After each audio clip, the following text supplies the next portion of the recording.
people, and welcome. In this video, we are talking about solving systems of equations, particularly by elimination. So we are only talking about elimination in this video. If you'd like graphing, go ahead and watch the previous video. As always, disclaimer time, I am human. If I make a mistake, that is okay. Just let me know where the mistake occurs so that way I may learn from it. Let's go ahead and jump in. Just like when we were doing graphing systems of equations, there are also three types of solutions with elimination and substitution. So elimination and substitution both will have these three possible answers look the same way versus graphing. Since we are doing graphing, it's a little bit different. Graphing, those three possible answers look a different way. So what are those three possible answers? Just like when we had graphing, we had one solution, we had no solution, and we had infinitely many solutions or infinite number of solutions.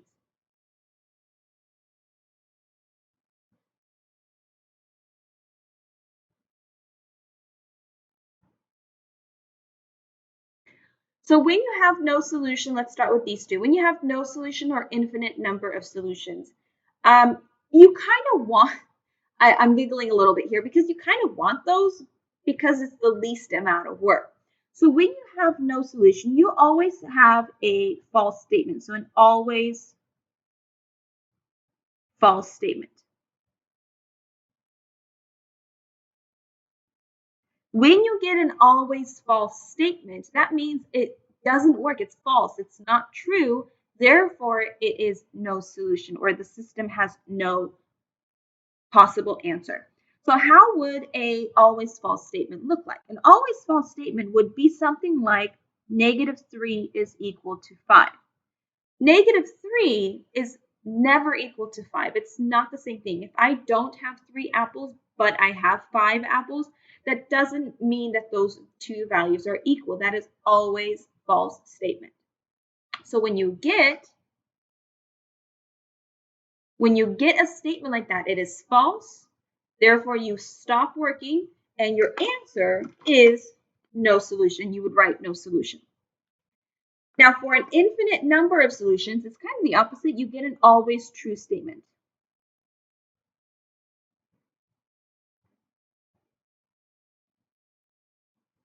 And so how would an always true statement look like?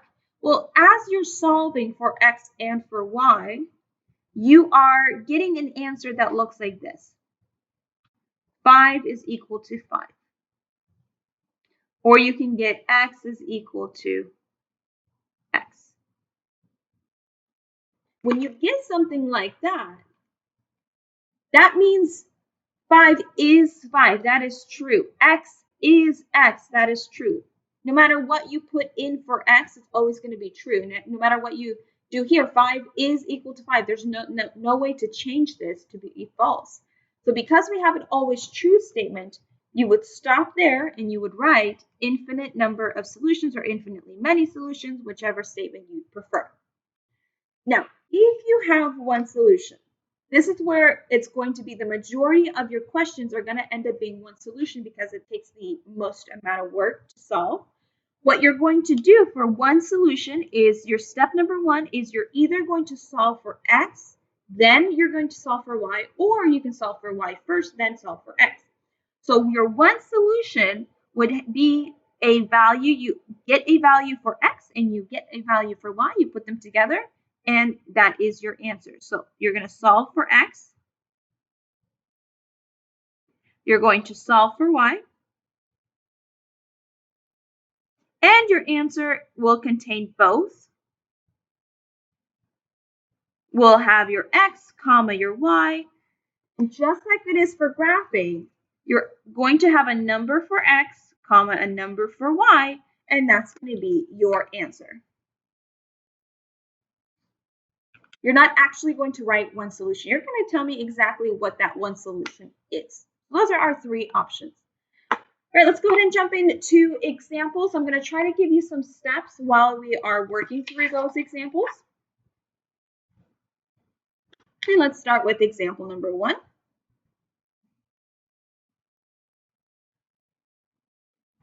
For example number 1, we're going to do negative 3x plus 10y is equal to 30.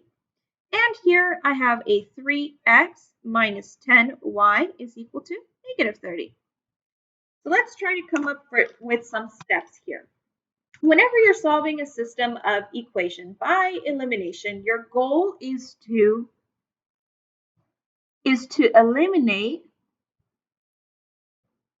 one variable. That's your goal. Eliminate one variable so that way you can work on the other one.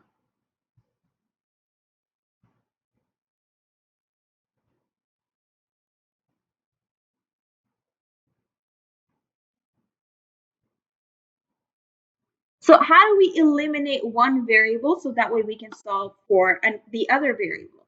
You're going to look for the x or the y. Look for the same numbers, look for the same symbols. You're going to look for things that you can eliminate. So I'm going to say look for numbers that match for x or for x's or y's. Now, you don't want to choose numbers that, for example, one is for y, one is for x. They have to be either both for x's or both for y's. So in this case, my 3 and my 3 match for my x's. Let's do that. My 3 and my 3 match for my x's. And my 10 and my 10 match for the y's. Now, notice that one of them is negative, one of them is positive. We want that. We want one to be negative and one to be positive.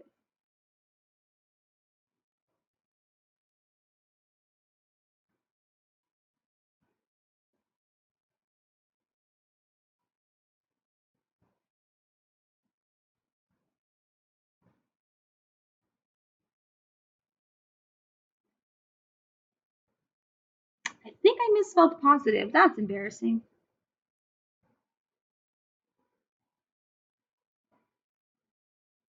All right, so we want one to be negative, we want one to be positive. Because of that, we get to add vertically. And when we add vertically, things should eliminate. Because we have the same number for the x's or the y's, something should eliminate. So let's try this out. So I'm going to put a line underneath, and I'm actually going to add vertically. So I'm adding all of my x's together this way. I'm adding all of my y's together this way, and I'm adding all of my constants or my numbers without variables together as well. So let's just add negative 3 plus 3x. You can write it this way, or you can just do it like that. So negative 3x and 3x. I have negative 3x plus 3x. Here I have 10y plus negative 10y. And here I have 30 plus a negative 30. And what you're going to notice is, here's my equals. Negative 3x plus 3x, that is 0. 10y plus a negative 10y, that is 0. 30 minus 30, that is 0. So what I have at the end, I have 0 is equal to 0. Now, 0 is equal to 0. Is that one solution, no solution, or infinitely many solutions?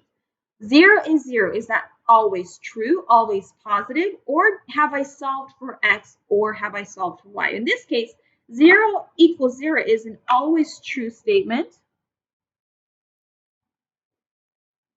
So that means for this example, our answer is infinitely, and I like to abbreviate, infinitely many solution. And that is our answer. I'm even going to put a box around it and highlight it for you.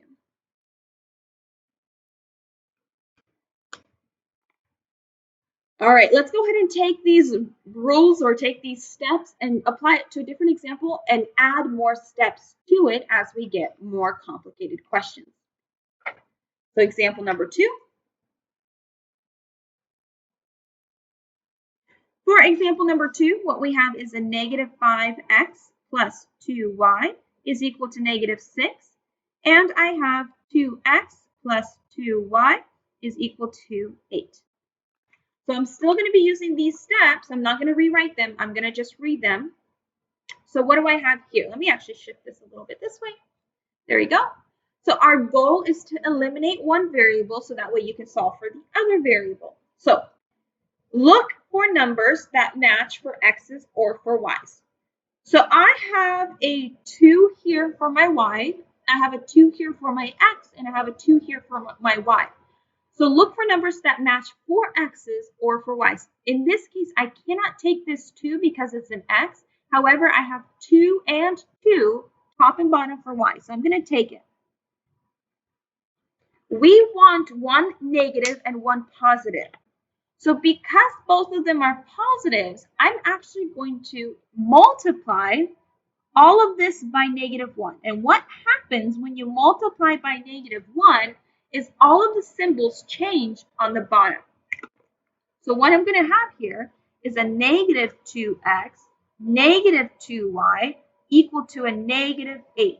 That's my new equation. The one on top, we did nothing to it yet. Nothing changed here, so I'm going to just rewrite it the way it is. Again, the reason we want opposite symbols for my numbers that are the same, oh, you guys, I don't know if you can hear that, but they are doing gardening and leaf blowing my entire room right now. They're leaf blowing my front door, my window. So it's a little bit loud. I apologize if you can hear that. Okay, so the reason we want different opposite signs is because now we get to add. So let's actually put that as part of our steps. So if your symbol, if your numbers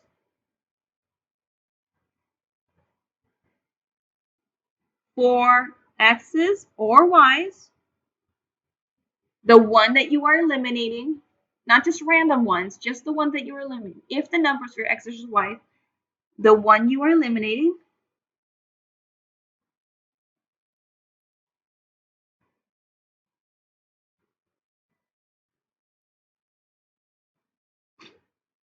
are not opposites,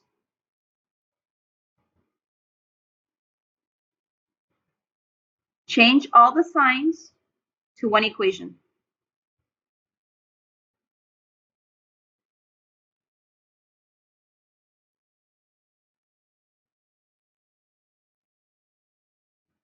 Okay, that's what we did here. We changed the sign to all equations, to one equation. So then we're going to add, just like we did before, add vertically.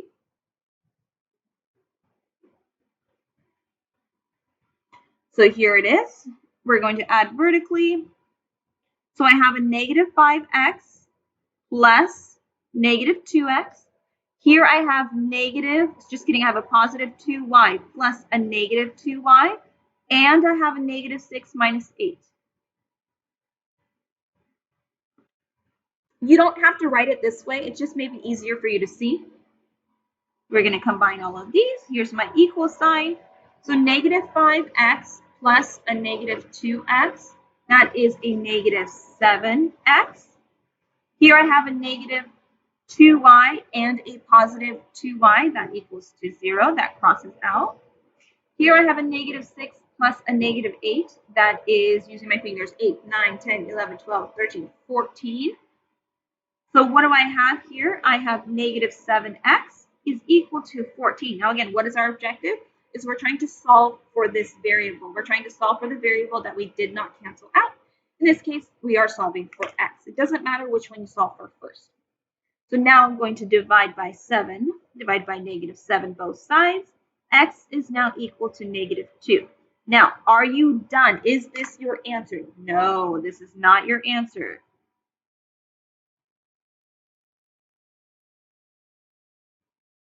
It's part of your answer, but that's not your answer. So once you have solved for one variable,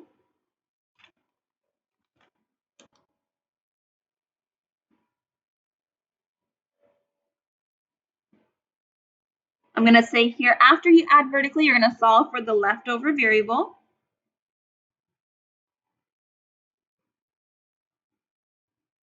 And then you're going to use that variable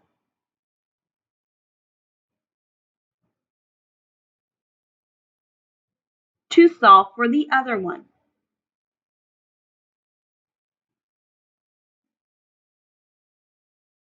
So in this case, I have solved for x. Now I need to use this to solve for y. So I'm going to take this x and I'm going to use it to solve for y.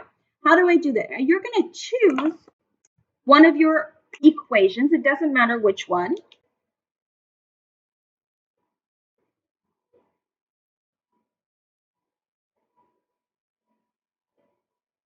And substitute.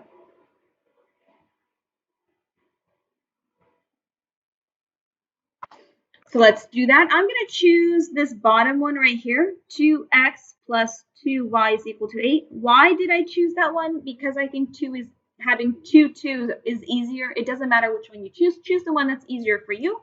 I'm going to substitute in my x value. So this x is now going to be -2. Everything else stays the same. And I'm going to solve for my y. So 2 times -2, that's -4. I still have my plus 2y is equal to 8. I'm going to add 4 to both sides. 8, 9, 10, 11, 12. I'm going to divide by 2 both sides, so y is equal to 6. Is that my answer? No, this is not your answer. Remember at the beginning, our answer has to look like, if there's one solution, our answer has to look like parenthesis, my x value, comma, my y value, and then parenthesis. So my final answer is a combination of both. Parenthesis, my x value, comma, my y value, and parenthesis. So my answer is where those two lines are going to intersect, and that is at -2, 6. So if I was to graph these two lines on Desmos or by hand, you are going to see that they intersect. They touch only one time, and they touch at -2, 6. All right, beautiful people, let's go ahead and do one more example. Again, we are kicking it up a notch in this example.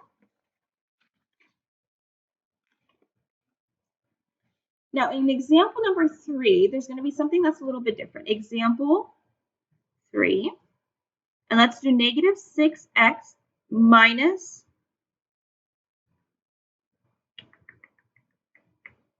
2y is equal to 6, -12x minus 10y is equal to 12.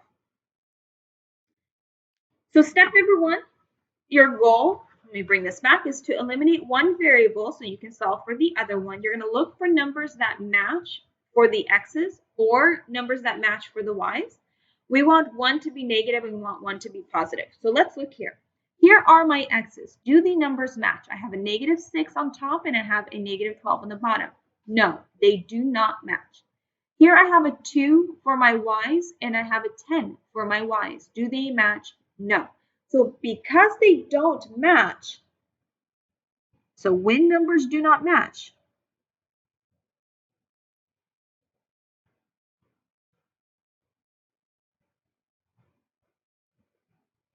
you're going to choose a variable,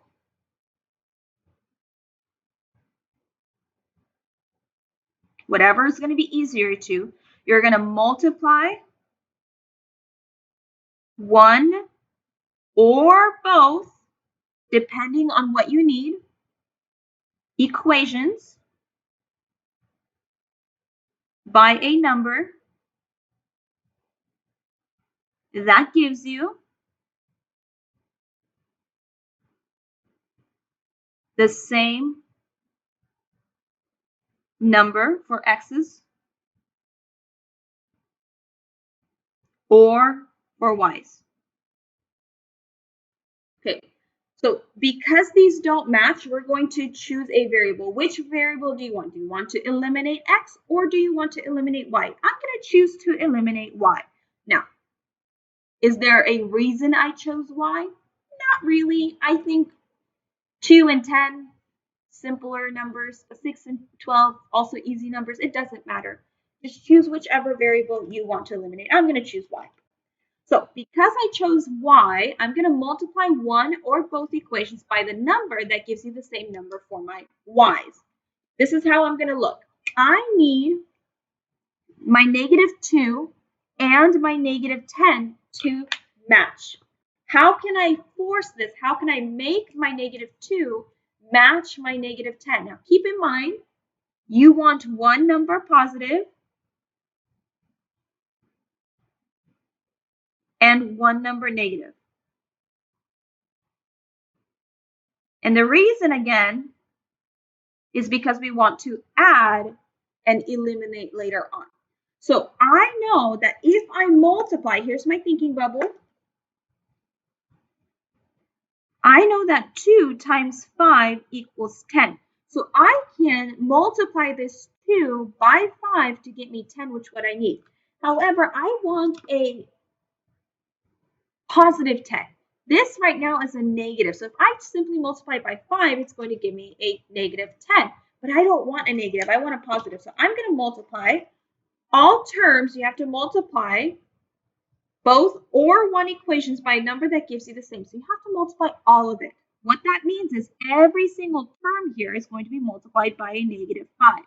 How will that look like? Well, this -5 is going to be multiplied by -6. This -5 is going to be multiplied by -2 and by +6 at the end. Again, why am I doing this? Because I want my y numbers to match and for one of them to be positive. So how will this look like? Let's rewrite this. Now I have a positive 30x. I have a positive 10y and a -30. And for my bottom equation, that bottom equation stays the same. I have a -12x minus 10y is equal to 12. Now notice, sorry about that. Now my x's are still different. Sometimes they can change to be the same, doesn't matter. But our focus is on the y's. Now my y's, I have a positive 10y and a -10y. That is a happy dance right now because we get to add all of my terms together vertically, and that will eliminate my y's. My y's will go away. One is positive, one is negative, that goes away. Here I have 30x plus a -12x. That's the same thing as just subtracting. And here I have -30 plus 12. Again, that's just subtracting. So what do I have here? 30 minus 12. That is, what is that? That is 18. And what do I have? I have 18 x's. And here I have a -30 plus 12. And that gives me a positive, just kidding, that gives me a -18. I'm going to divide by 18 both sides. X is now equal to -1. Now, is this my answer? No, sirree. That is not my answer.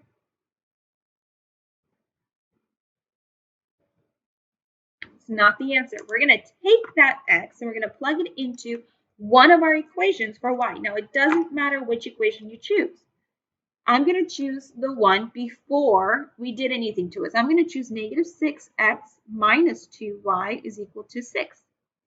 What did I solve for? I solved for x, so x is now -1. I'm going to keep everything else the same. So I have a positive 6 minus 2y is equal to 6. I'm going to subtract 6 both sides. -2y is equal to, what is this, 0. Now don't let that 0 scare you. That's okay.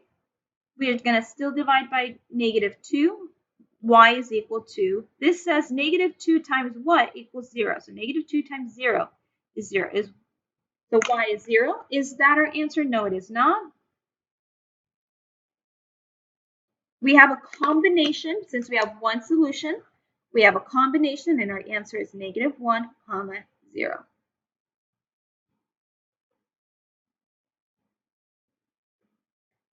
All right, beautiful people, that is it for this video. Their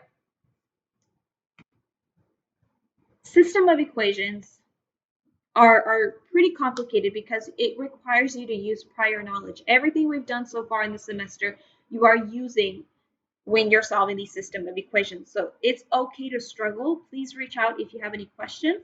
Hopefully these steps have helped you, and these examples are a way for you to look back and see if you are able to do this on your own for your homework or for your classwork. Again, if anything is not understandable, please reach out, and so that way I may clarify. Thank you for watching my video, and I will see you in my next one. Bye.